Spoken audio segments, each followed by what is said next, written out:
खूब लड़ी मर्दानी वो तो झांसी वाली रानी, बुंदेले हर बोलो के मुंह, हमने सुनी कहानी। एक बार नहीं 3-3 बार धूल चटाते थे, 52 युद्ध लड़ते हुए बच्चे को भी अपनी पीठ के ऊपर लेकर वीरांगना की तलवार ने कई मुंडियों को ऐसे ध्वस्त किया जो उनका मान मर्दन करते हुए निकलती गई कि एहसास हुआ कि वाकई में ऐसा लगा कि साक्षात देवी दुर्गा का प्रकट हमारे अपने धरती पे हुआ है। सारे के सारे मंडल अतिथिगण आप सबको प्रणाम करता हूं और आप सबको भी प्रणाम करता हूं, आपका अभिनंदन करता हूं। खूब लड़ी मर्दानी वो तो झांसी वाली रानी, बुंदेले हर बोलो के मुंह, हमने सुनी कहानी। क्या रानी का व्यक्तित्व था, उनकी उम्र माननीय पवैया जी ने बताई और जिस ढंग से उनका जीवन बच्चों बच्चों तक पहुंचा है, इस देश का गौरव ऐसे ही महान शहीदों में हम सबको परिलक्षित होता दिखाई देता है। और इसी गौरवशाली परंपरा को स्मरण करते हुए माननीय पवैया जी ने 26वें साल में लगातार इस संकल्प की पूर्ति की है। माननीय पवैया जी हमारे बीच, जैसे वो मुझे सांस्कृतिक धारा का व्यक्ति बताते हैं, मूल रूप से उनकी धारा भी वही है। इस धारा के आधार पर जब हमारे सांस्कृतिक गौरवशाली इतिहास को स्मरण करते हैं तो ये इतिहास के ऐसे ही पड़ावों से ऐसी महान वीरांगनाओं की ध्वनि अपने आप तरंगित होते दिखाई देती। हमारे लिए सौभाग्य की बात है, मध्यप्रदेश के संदर्भ में अगर देखें कि ये काल अंग्रेजों का काल, उसके पहले थोड़ा आगे बढ़ो तो मुगलों का काल, लेकिन हर क्षेत्र से मध्यप्रदेश से ऐसी वीरांगनाओं ने अपने मध्यप्रदेश की धरती को देश के साथ कदम से कदम मिला करके गौरवान्वित करने का अपना वो एक तरह से अमर बलिदान दे करके हमारी भारत की वो गौरवशाली परंपरा, जिस परंपरा की हमारी 1857 के बाद की 58 में हुआ उनका अपना बलिदान 1858 में, लेकिन अपने जीवन के प्रत्येक क्षण से जिसका सूर्यास्त नहीं होता हो, भले ही उनकी भौगोलिक भूमिका या भौगोलिक भूपति हो सकते हैं, लेकिन परमात्मा की दया से जन्म से लेकर मृत्यु तक का सबका समय नियत, ऐसे नियत समय में अपने हाथों से जिनका इस प्रकार से बलिदान होता है, वास्तव में वो अपना बलिदान नहीं करते, वो जीते जी अमर हो जाते हैं। ये अमर वीरांगनाओं को मैं प्रणाम करता हूं, अभिनंदन करता हूं। और हमारे लिए सौभाग्य की बात है, जब आपने बात कही तो मैं रानी दुर्गावती के आधार पर हमारी सरकार ने पहली कैबिनेट रानी दुर्गावती के चरणों का प्रणाम करते हुए वीरांगना गौंड रानी जबलपुर और सिंगामपुर उनकी राजधानी रही है, वो भी 52 युद्ध लड़ती और जिसका नाम मुगल सत्ता में बड़े अलग प्रकार से लिया जाता। ऐसे उस तत्कालीन समय के अकबर की सेना से एक बार नहीं 3-3 बार धूल चटाते थे, 52 युद्ध लड़ते हुए रानी दुर्गावती ने जिस प्रकार से अपना पराक्रम, पुरुषार्थ और अपने बलिदान की गाथा लिखी, उसी मालिका की कड़ी हमारी झांसी की रानी भी है। और एक अकेली झांसी की रानी कितने प्रकार से अपने जीवन में उन सारे दृश्यों को लाती, अपने बच्चे को पीठ पे बांध करके। वो उम्र, जिस उम्र में तो मान के चलते हैं कि अभी तो जवानी की दहलीज से थोड़े आगे बढ़े, लेकिन परमात्मा की दया से बच्चे को भी अपनी पीठ के ऊपर लेकर के वीरांगना की तलवार ने कई मुंडियों को ऐसे ध्वस्त किया जो उनका मान मर्दन करते हुए निकलती गई कि एहसास हुआ कि वाकई में ऐसा लगा कि साक्षात देवी दुर्गा का प्रकट हमारे अपने इस धरती पे हुआ है। ऐसी पवित्र पुनीत धरती ग्वालियर, और ऐसे में ये संकल्प लेके चलने वाला ये आयोजन सच्चे अर्थों में हमको अपनी नव दुर्गा की पूजा के समान ये पवित्र स्थल से अपनी आत्मा जुड़ती है। ये हमारे परंपरा का वो गौरवशाली इतिहास है जिसके यहाँ पर हम सब जानते हैं कि हमारे अपने इस ग्वालियर की धरती से कई प्रकार के इतिहास जुड़े हुए हैं। कई प्रकार की घटना इससे अपने अलग अलग प्रकार से इसकी पहचान कराती है, लेकिन हमारे अपने इस आयोजन के लिए कोई भी आयोजन करते तो सरल नहीं होता है, और शासन के साथ हो ना हो लेकिन संकल्प शक्ति से ही होता है। मैं मान के चलता हूं, जब आप सरकार के साथ खड़े हैं और इस भाव के आधार पर बात कर रहे हैं, तो भाई साहब मैं मान के चलता हूं कि केवल मेला नहीं, जो जो आप चाहोगे वो हम सब सरकार के माध्यम से इन सारी व्यवस्थाओं के लिए तत्पर है। हमारे बीच ये हमारे लिए गौरवशाली पल होगा जब हम अपने उस गौरवशाली अतीत की ऐसी वीरांगना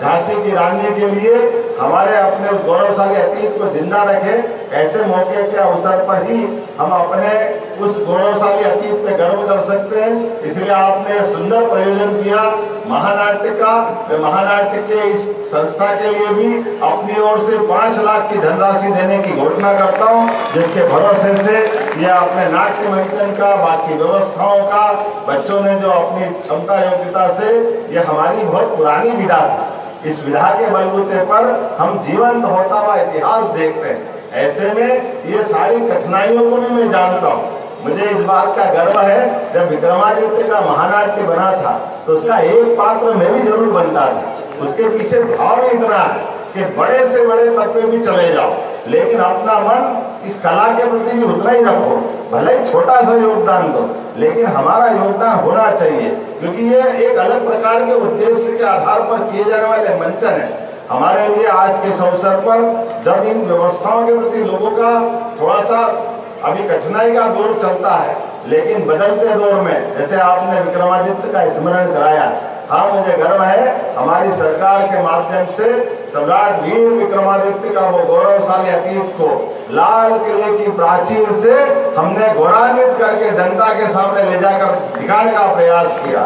यहाँ 2000 साल पहले भी एक ऐसे महानायक हुए हैं जिनके माध्यम से सुशासन की एक उच्चतम एक मापदंड खड़ा किया गया, जिसके एक एक गुण के आधार पर कोई कैसी कल्पना कर सकता है, कोई ऐसा भी कोई सम्राट हो सकता है क्या जो अपने साथ आदमी तो आदमी भूत को पकड़ने में भी अपने शासन में शासन के लोगों के कल्याण के लिए जान की बाजी लगा दे। कभी कोई कल्पना कर सकता है कि अपने वीरता के भी इतने उच्चतम मापदंड तत्कालीन उस समय में 13 साल से भी कम उम्र में पूरे भारत के भूभाग अपने यहां से लगाकर आगे रोम तक अपनी तलवार का स्वाद चखाते हुए इस देश में सुशासन की मिसाल कायम करता, जिसकी स्मृति में हर साल विक्रम उत्सव और हमारा विक्रम संवत का सबको प्रादुर्भाव समझ में आता है। हमारे संवत, हमारे सन, ये किसी के जन्म और मृत्यु से प्रारंभ नहीं होते, ये पुरुषार्थ की उस पराकाष्ठा का परिणाम होता है जब जनता के सुशासन के साथ जनता की जिंदगी में सारे कष्टों का निवारण दिखाई देता है। इसलिए विक्रम संवत जब प्रारंभ होता है तो विक्रम संवत में किसी प्रकार के विक्रमादित्य की जन्म की तिथि नहीं है, ना उनके शरीर छोड़ने की तिथि है। हाँ, उन्हें सुशासन की स्थापना में अपने राज्य के सभी नागरिकों का सारा कर्ज शासन से चुका करके शासन के उस सामर्थ्य का प्रकटीकरण किया था। ऐसे एक नहीं कई सारी घटनाएं। मुझे इस बात की प्रसन्नता है, यशस्वी प्रधानमंत्री के लिए जोरदार अभिनंदन करें श्रीमान नरेंद्र मोदी जी,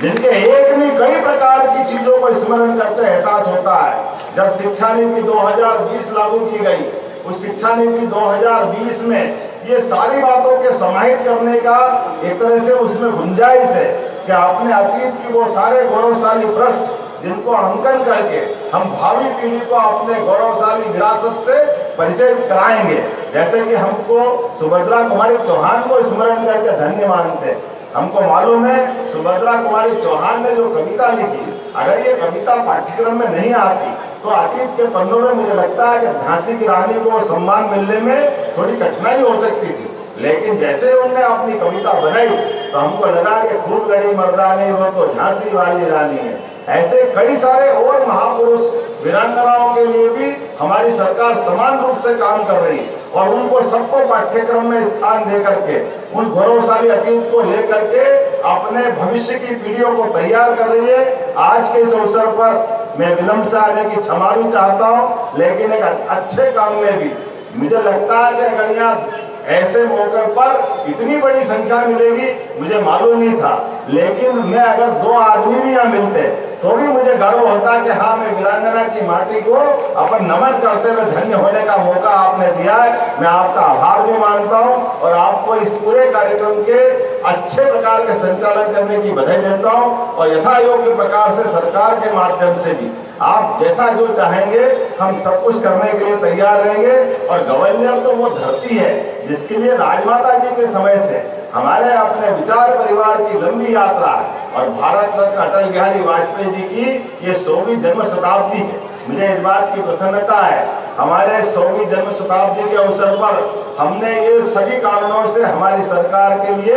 ऐसे कई सारे स्वर्णिम पल को बनाने का प्रयास कर रहे हैं। तो मैं यही घोषणा करता हूं, एक कैबिनेट हमारे स्वर्गीय भारत रत्न अटल बिहारी वाजपेयी जी की स्मृति में ग्वालियर में भी हम करने वाले हैं, जो विकास की नई इबारत लिखेगी। यह हमारा बीहड़ का अंचल, ये समूचा क्षेत्र, जब हम पूरा प्रदेश यशस्वी प्रधानमंत्री के नेतृत्व में कदम से कदम मिलाकर चलने के लिए तत्पर है, तो इस क्षेत्र के लिए तो हमको सबसे ज्यादा सम्मान के साथ स्मरण करने की आवश्यकता है। इसलिए प्रारंभ में हमने पार्वती कालीसिंह चंबल योजना के माध्यम से इस पूरे चंबल अंचल को और मालवा को, यहाँ के किसानों की जिंदगी बदलने के लिए संकल्प लिया है। दूसरा संकल्प दुग्ध उत्पादन से लिया है, जिसके आधार पर हमारे गांव के छोटे से छोटे किसान भी दूध उत्पादन में वो खड़े होकर उनकी जिंदगी बदले।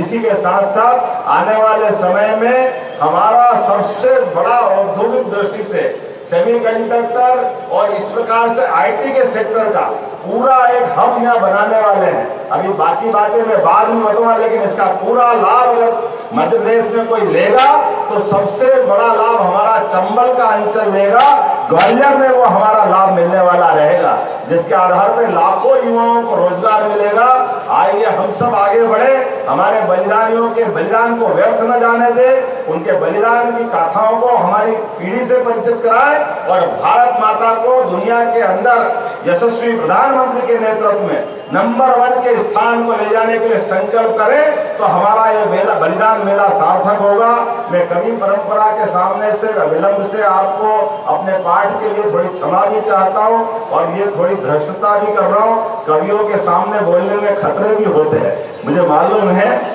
नेता किसी से डरे नहीं डरे, कवियों को सामने देख करके बड़ी हिम्मत जुटा के बोलना पड़ता है, लेकिन मैं मान के चलता हूं आपकी उस गौरवशाली परंपरा से आते हैं, जब अपने भावनाओं की अभिव्यक्ति के माध्यम से जो अलग अलग रस के कवि हैं अपनी अपनी रसधारा से इस जगह को गौरवान्वित करेंगे। मैं आप सबको भी प्रणाम करता हूं और उम्मीद करता हूं कि आने वाले समय में ये हमारा स्थान, माननीय जयभान सिंह जी भाई साहब, आप इसकी पूरी कल्पना लाइए, जैसा आप चाहेंगे, जो आप चाहेंगे, मध्य प्रदेश सरकार आपके साथ खड़ी होकर के वो प्रत्येक काम का सार्थक करते हुए उसकी साक्षी बनेगी। मैं एक बार फिर इस पूरे आयोजन के लिए आपको बधाई देता हूं, बहुत बहुत धन्यवाद। एक बार मेरे साथ बोलिए,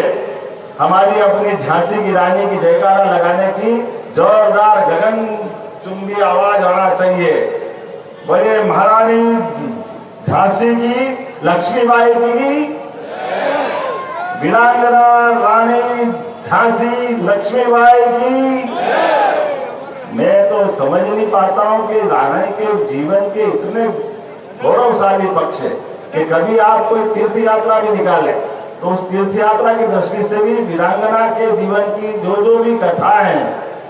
उसका भी संकलन कराएं और उसका भी कोई अपने बीच में समाज के जीवन में वो सारा पक्ष भी आए जो बलिदान देने के पहले पहले वो अपनी कहां से यात्रा प्रारंभ करती है और कहां तक आती है। मुझे लगता है कि कविता के माध्यम से उनका बलिदान तो बहुत गौरवान्वित हुआ है, लेकिन उनका संघर्षमय वो जीवन भी समाज के सामने आना चाहिए। लेकिन एक बार फिर मैं आपको बधाई देता हूं, बहुत बहुत धन्यवाद। बोले भारत माता की। अब अपने सपनों की पढ़ाई कीजिए अपने ही शहर के पास। सागर शहर से मात्र 12 मिनट की दूरी पर स्थित है ज्ञानवीर विश्वविद्यालय, जहां आपको मिले सुविधाजनक बस सेवा, आधुनिक कैंपस इंफ्रास्ट्रक्चर, अनुभवी शिक्षकगण और एक उज्जवल करियर की गारंटी। यहां उपलब्ध हैं प्रमुख पाठ्यक्रम जैसे